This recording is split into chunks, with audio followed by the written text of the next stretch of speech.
FxTROOP's RIFA 13. A comprehensive overview.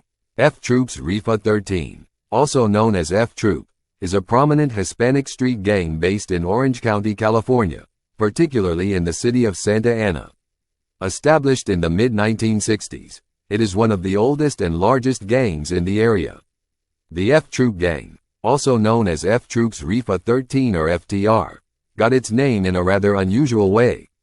The name FxTROOP is derived from a popular 1960s TV comedy show of the same name, which featured a group of incompetent U.S. cavalry troopers in the Wild West. The gang initially settled near 1st and Rate Streets in Santa Ana in the mid-1960s. According to one account, the name originated in the Orange Barrio Cypress OVC neighborhood and spread to Santa Ana due to family ties. The community started calling them FxTROOP because the gang members would hang out in front of the Friendly Center on Cypress Street. Since the center's name started with an F and the TV show was popular at the time, the nickname stuck. Over time, FxTROOP grew to become one of the largest gangs in Orange County, with multiple sub-cliques and close connections to the Mexican Mafia. It's worth noting that while the gang's name was inspired by a comedic TV show, FxTROOP evolved into a serious criminal organization involved in various illegal activities, including drug trafficking and violence. Structure and subgroups. In the 1980s and 1990s, FxTROOPs had several cliques or subgroups, including Salvador Park Clique Active, Barrio Artesia Clique Active, West Clique Inactive. South Side became independent. East Side became independent. Brook Street became independent. Highland Street became independent. West Myrtle Street became independent. 7th Street became independent. Orange Barrio Cypress became independent. Bishop Street became independent, not fully accepted as a clique by some FxTROOPs. Criminal activities. FxTROOP's RIFA 13 is involved in various criminal activities, including drug trafficking, weapon offenses, extortion, robberies and assaults. The gang has a history of violence and has been known to clash with rival gangs like the Logan Street Gang and Delhi Street Gang. They were also known for robbing people at Alona Park and had connections to the Mexican Mafia. Law enforcement and community impact. Law enforcement agencies have continuously targeted FxTROOPs in an attempt to curb their influence and dismantle their operations. Multiple arrests and convictions have been made over the decades, but the gang has shown resilience and adaptability. Despite these efforts, social issues like poverty, lack of educational opportunities, and limited access to community resources contribute to the persistence of gang culture in areas like Santa Ana. Peter Sana Ojeda, the godfather of Orange County's Mexican Mafia. Peter Sana Ojeda was a prominent figure in the Mexican Mafia, also known as La M, a highly organized criminal organization with a significant presence both on the streets and within the California prison system. Ojeda's influence was particularly strong in the Orange County area, where he became a key leader and exerted considerable control over Latino street gangs. Early life and involvement with FxTROOP. Ojeda's criminal journey began in the 1960s when he became a member of the FxTROOP gang.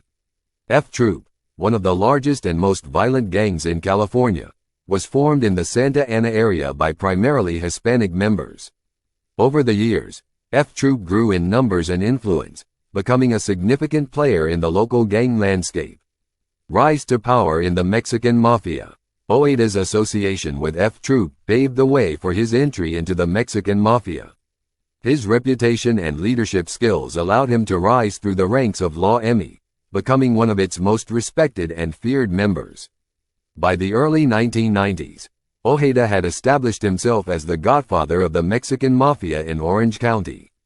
In January 1992, Ojeda called a pivotal meeting at El Salvador Park in Santa Ana, bringing together rival gang leaders to stop drive-by shootings. This meeting marked the beginning of the Mexican Mafia's consolidation of power over local gangs, implementing taxation policies and no drive-by edicts.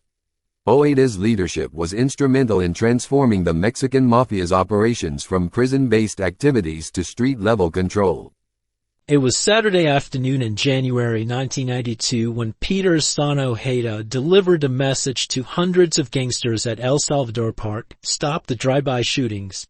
Gang killings were on the rise in Orange County, and bringing rival gangs together seemed nearly impossible, but OJEDA had the respect and the reputation. OJEDA was Orange County's Mexican mafia leader. For the next several months, OJEDA held a series of peacekeeping meetings to end the violence. Some civic leaders applauded his effort, but law enforcement officials suspected that by ordering drive-by shootings to stop, he was establishing not just control in drug sales, but in gang violence as well. Those who refused to obey Mexican mafia were assaulted and killed. In 1993, OJEDA was charged with being a felon in possession of a firearm. That year, Santa Ana detectives investigated 48 gang killings. OJEDA's grip on Orange County streets continued from inside prison walls. OJEDA was paroled in 2000. 5 years later, he was sent to federal prison after pleading guilty to racketeering and was sentenced to serve 14 years. In July, the 68-year-old OJEDA was again named in a federal indictment, which claims he continued to exercise control of Orange County gangs from federal prison. Operation Black Flag and legal battles of Peter OJEDA. Peter OJEDA, leader of the Orange County Mexican Mafia, and his former girlfriend, Susie Rodriguez, were convicted of racketeering, conspiracy to commit murder, assault, extortion, and narcotics trafficking by a federal jury in Santa Ana. Both face life sentences. OJEDA, 73, was nearing release from a previous 14-year sentence but will now remain incarcerated.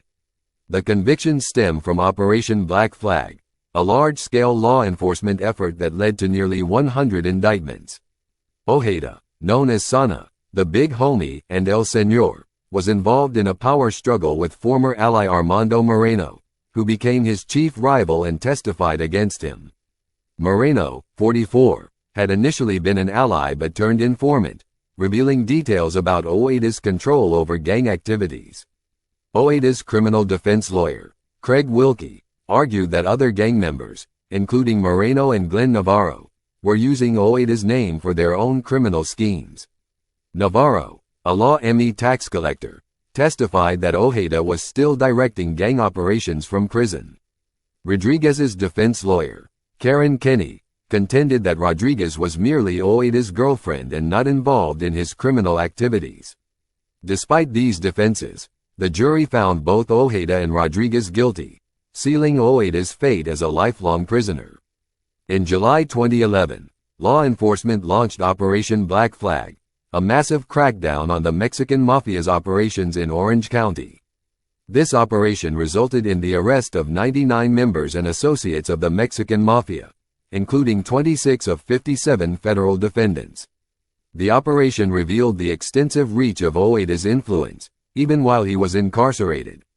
The Orange County Mexican Mafia indictment charged a faction of Law ME headed by OJEDA with conspiracies to commit murder, extortion, and narcotics trafficking. Associates from various gangs, including FxTROOP, Del High, Highland Street, Orange Barrio Cypress, East Side Santa Ana, Little Hood, Maclay, Townsmen, and Forming Chaos, FK, functioned as a continuing criminal enterprise to achieve the organization's objectives. OJEDA's power struggle with Armando Moreno led to violent conflicts in local jails. Moreno, who had initially been tasked by OJEDA to oversee gang activities, turned against him, leading to a years-long battle for control. The conflict ended with OJEDA prevailing by securing the backing of several Mexican mafia leaders from Los Angeles. Operation Black Flag was a significant blow to the Mexican mafia, but the organization has shown resilience. Despite being behind bars, OJEDA continued to exert control over gang activities, directing operations and maintaining influence through associates like Navarro. The operation also highlighted the involvement of women in the criminal organization, who engaged in conspiracies to commit murder, extortion, and narcotics trafficking. Weapons, drugs, and cash were seized during the raids, further underscoring the extensive criminal activities orchestrated by OJEDA and his associates. Despite multiple arrests and convictions, OJEDA continued to exert control over gang activities from prison. In 2016, at the age of 74, OJEDA was sentenced to 15 years in federal prison for racketeering charges. This sentence came after a month-long trial that offered rare insights into the upper echelons of the Mexican Mafia. Legacy and impact. OJEDA's impact on the Mexican Mafia and Southern California's gang landscape was profound. He was instrumental in establishing the gang's taxation and extortion practices, which became a cornerstone of their operations. His ability to unite rival gangs and consolidate power significantly shaped the region's criminal activities. Interestingly, the Mexican Mafia's rules against street violence, implemented under OJEDA's leadership, had unintended consequences. These rules impacted the housing market in classically Latino neighborhoods, leading to rising values, rents, and displacement of certain groups. Peter Sana OJEDA's life and legacy are emblematic of the complexities and far-reaching influence of the Mexican Mafia. His journey from a street gang member to one of the most powerful figures in the organization underscores the intricate web of crime, power, and control that defines organized crime in Southern California. OJEDA's death on June 7, 2020, marked the end of an era for the Mexican Mafia, highlighting its evolution from a prison gang to a major player in international drug trade and organized crime. Power struggle in the Mexican Mafia. Armando Moreno versus Peter Sana OJEDA.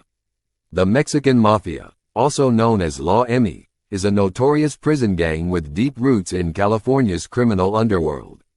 A significant power struggle erupted within this organization when Armando Moreno, a new member, challenged the long-standing authority of Peter Sana OJEDA, a veteran member influential since the 1970s.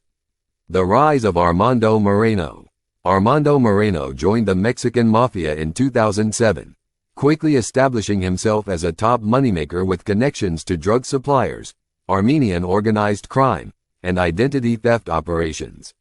Born in 1971, Moreno had an early introduction to crime, with a history of drug use and gang membership by age 18. His rapid ascent through the ranks of La M made him a formidable figure within the organization. OJEDA's firm grip on Orange County. Despite being incarcerated on federal racketeering charges, Peter Sana OJEDA maintained a strong grip on Orange County's gang activities and drug trade. OJEDA, who had been a member of the Mexican Mafia since the 1970s, was known for his ability to control criminal operations from behind bars. His influence extended over numerous street gangs, including FxTROOP, Delhi, and Highland Street. The power struggle begins. Moreno's ambition to take over OJEDA's territory led to a violent power struggle within the Mexican Mafia. In July 2009, Moreno's actions culminated in a full-scale riot at Chino State Prison. He ordered Latino inmates to attack black prisoners, resulting in a two-day racially fueled conflict that left 200 inmates injured and caused $5.2 million in damages. This incident demonstrated Moreno's growing influence within the prison system. The hard candy hit list. In August 2009, Moreno escalated his efforts by issuing a hard candy hit list, ordering the killing of OJEDA's supporters. This move signaled a direct challenge to OJEDA's authority and sparked a dangerous power struggle within the organization. Law enforcement officials described Moreno's actions as driven by greed and a desire for power, money, and respect. Federal indictments and the unraveling of alliances. The conflict between Moreno and OJEDA exposed the inner workings of the Mexican Mafia, revealing a complex web of alliances, rivalries, and violent power dynamics. In July 2011, federal indictments were unsealed against Moreno, OJEDA, and 97 of their associates on racketeering charges. This case shed light on the secretive operations of the Mexican Mafia and highlighted the ongoing challenges law enforcement faces in combating organized crime within the prison system. Moreno's past and its consequences. The power struggle took an unexpected turn when Moreno's past association with a predominantly black gang came to light. This revelation was particularly damaging given the Mexican Mafia's racial ideologies and the fact that Moreno had been involved in the deaths of Latino gang members. This past association stained his reputation and complicated his bid for power. The conflict's climax. The conflict reached its peak in April 2011 when OJEDA reportedly ordered a hit on Moreno during a recorded phone call. Both men were subsequently indicted on racketeering charges, with Ojeda maintaining control over Orange County's criminal activities from prison while Moreno remained in federal custody in Santa Ana. The aftermath and legacy. This power struggle divided Latino street gangs and inmates in Orange County for nearly 2 years, causing confusion among lower-ranking members. The situation highlighted the complex and often volatile dynamics within the Mexican mafia, where unwritten rules are frequently broken, and past associations can have severe consequences. Law enforcement officials, including Orange County District Attorney Tony Ricakis, emphasized the dangers posed by such conflicts. Defendants who commit crimes to glorify their gangs and continue to commit serious crimes behind bars are some of the most dangerous individuals in our society, Ricakis said. The only place they belong is in prison, and the Orange County District Attorney's Office is committed to keeping them there for the rest of their lives. The power struggle between Armando Moreno and Peter Sana Ojeda underscores the intricate web of crime, power, and control within the Mexican mafia. While significant victories have been achieved by law enforcement, the organization's ability to adapt and persist remains a formidable challenge. The conflict between Moreno and Ojeda serves as a stark reminder of the volatile nature of organized crime and the continuous efforts required to combat its influence. When the Mexican Mafia takes out a pawn. The fall of Art Romo. The Mexican Mafia, also known as La M, is a notorious prison gang with immense influence over Hispanic street gangs in California. One of its associates, Arturo Art Romo, learned the hard way that loyalty and service mean little when challenged by a true-made member of the organization. The rise of FxTROOP and Art Romo. Art Romo, an FxTROOP member, was deeply involved in the gang's operations. He had extensive drug contacts in other gangs such as Logan, Deli, and the Alley Boys, as well as connections with Mexican and Colombian drug cartels. Romo ran a T-shirt screening operation called A&G Exquisite Designs or Maldito with fellow FxTROOP member Gumercindo Gomer Rios. The El Salvador Park meeting. In August 1992, Peter Sana Ojeda, a local Mexican mafia leader, called a meeting at El Salvador Park in Santa Ana. Representatives from over 50 rival Hispanic gangs attended, including Mexican mafia members Mike Musclehead Salinas, Raymond Champ Mendez, Ambrose Sporty Gill, and La M associate Art Romo. The meeting aimed to enforce the Mexican mafia's rules of engagement and taxation, presenting a peace treaty that prohibited drive-by shootings but did not stop gang murders. Romo's role in arrest. After the El Salvador Park meeting, Romo organized the United Gang Council to support La M and Ojeda's gang edicts. This council was essentially a front to enforce the Mexican mafia's rules. However, a few months later, Romo was arrested for laundering $59,900 for a Colombian drug cartel in a cocaine sting. Despite receiving 125 letters of support praising his community assistance, U.S. District Judge Gary L. Taylor imposed the maximum federal prison sentence on Romo. Nevertheless, Romo returned to the FxTROOP barrio within a couple of years. Operation Green Ice and continued activities. In 1992, the DEA arrested Ojeda on federal weapons charges in Operation Green Ice. Following Ojeda's arrest, DEA agent Santos Miranda received death threats from the Mexican mafia. Ojeda was eventually convicted and sentenced to federal prison. In 1995, other Mexican mafia members present at the El Salvador Park meeting were indicted and convicted in a RICO conspiracy. Despite these setbacks, Romo continued to conduct the Mexican mafia's business through the United Gang Council. However, Santa Ana's community policing team and the DEA were not fooled by Romo's good guy media portrayal. They, along with the Mexican Army's Office of the General Prosecutor in Tijuana, were investigating Romo's connections to drug cartels. The fall of Art Romo. In March 1998, the DEA and Orange County Task Force, with assistance from the Los Angeles County Sheriff's Department, took down an FxTROOP drug operation, seizing over 260 kilos of cocaine. Romo, along with FxTROOP members Fernando Melendrez and David Ramirez, was arrested and charged with drug trafficking conspiracy. This significant cocaine seizure brought out the Mexican Mafia's legal dream team, including Glenn K. Osajima and defense attorney Shirley McDonald, whose ex-con husband was a validated Mexican Mafia associate. Despite the high-powered legal defense, Romo's trial revealed the depth of his involvement in the Mexican Mafia's operations. Internal conflict and ultimate betrayal. As the trial progressed, Romo's defense efforts waned. Information surfaced that Romo's co-defendants had been ordered to eliminate him. Additionally, Romo's past association with a predominantly black gang came to light, damaging his standing within the racially charged Mexican Mafia. In July 2000, Mexican Mafia veteran Roland Berry was arrested for meth trafficking. When Romo offered to relinquish control of a portion of the Orange County Jail to Berry, Berry's dismissive response questioned Romo's authority and control. This internal conflict marked the beginning of Romo's fall from grace. Art Romo's story is a stark reminder of the ruthless power dynamics within the Mexican Mafia. Despite his loyal service, connections, and efforts to present a legitimate front, Romo was ultimately taken down by the very organization he served. His fall highlights the volatile nature of gang alliances and the brutal reality of life within the Mexican Mafia. From street gang to UFC champion, Tito Ortiz's journey with FxTROOP. Tito Ortiz, born Jacob Christopher Ortiz on January 23, 1975, is a name synonymous with mixed martial arts MMA and the Ultimate Fighting Championship UFC. However, before he became a UFC light heavyweight champion and Hall of Famer, Ortiz had a troubled youth that led him to join one of Orange County's most notorious gangs, FxTROOP. Early life and gang involvement.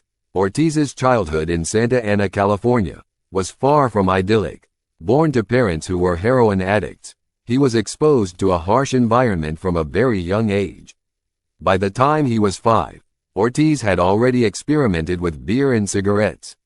His mother's occupation as a lady of the evening and his father's complicity in her activities to support their drug habit created a tumultuous home life. At the tender age of 9, Ortiz became involved with FxTROOP, one of the oldest and most established gangs in Santa Ana. To join the gang, he had to endure an initiation beating, which involved being repeatedly sucker punched by other members to prove his toughness. During Ortiz's time, FxTROOP was considered one of the deepest and most feared gangs in the area. Its activities included violent confrontations with rival gangs, robberies, and drug-related crimes. The gang's influence was so significant that several other gangs in Santa Ana, including 7th Street, Golden West, Barrio South Side, and East Side Santana, were originally part of FxTROOP before branching out to form their own groups. Ortiz's gang activities. In his autobiography This Is Going to Hurt, Ortiz candidly describes his involvement in FxTROOP's criminal activities. He admits to engaging in hoodlum stuff, which included robbing houses and cars, fighting rival gangs, and experimenting with various drugs. Ortiz states that he tried just about every drug there was to do except heroin and found himself in and out of juvenile hall. Turning point. Ortiz's life took a dramatic turn after witnessing the death of a close friend in a drive-by shooting. This tragic event, coupled with his mother's decision to move to Huntington Beach and increased police crackdowns on gang activity, began to steer Ortiz away from his life of crime. It was during this transitional period that Ortiz discovered wrestling in high school. The sport provided him with structure and motivation, requiring him to maintain good grades to stay eligible for competition. However, Ortiz admits that he would often revert to his teen punk ways during the off-season. From FxTROOP to UFC at the age of 19, Ortiz met Paul Herrera, an assistant wrestling coach at Golden West College. This encounter proved pivotal, as Herrera encouraged Ortiz to attend Golden West, where he became a California Junior College state champion and All-American for 2 consecutive years. Ortiz's wrestling career eventually led him to mixed martial arts. He made his UFC debut in 1997 at the age of 22, marking the beginning of a legendary career that would see him become UFC light heavyweight champion and one of the sport's biggest pay-per-view draws. Reflection and legacy. Today, Tito Ortiz is far removed from his days as an FxTROOP gang member. He has often credited wrestling and MMA for saving his life, stating that without these pursuits, he would likely be dead or in jail. His journey from a troubled youth in Santa Ana to a UFC champion and Hall of Famer serves as a powerful testament to the transformative potential of sports and personal determination. Ortiz's story, while extraordinary, is not unique in the world of MMA. Several other fighters, including Roger Huerta, Cub Swanson, and Tyron Woodley, have similar backgrounds of overcoming gang involvement to achieve success in the UFC. These narratives highlight the role that combat sports can play in providing direction and purpose to those who might otherwise remain trapped in cycles of violence and crime. Community efforts. Numerous community organizations work alongside law enforcement to provide outreach and support services to at-risk youth in hopes of breaking the cycle of gang involvement. Reducing gang violence often involves a multifaceted approach, including prevention, intervention, and suppression strategies. FxTROOP's RIFA 13 remains a significant presence in Orange County's gang landscape. While law enforcement continues to combat their activities, addressing the root causes of gang involvement through community support and resources is crucial for long-term solutions. I hung around gangs in Santa Ana, California. Gang FxTROOP I got jumped into, and just hanging around wrong guys, just associating myself with the wrong people. I really didn't understand it because my parents didn't want to be parents at the time. You know, they didn't want to be responsible. My father had an addiction of heroin. My mother ended up starting using it also.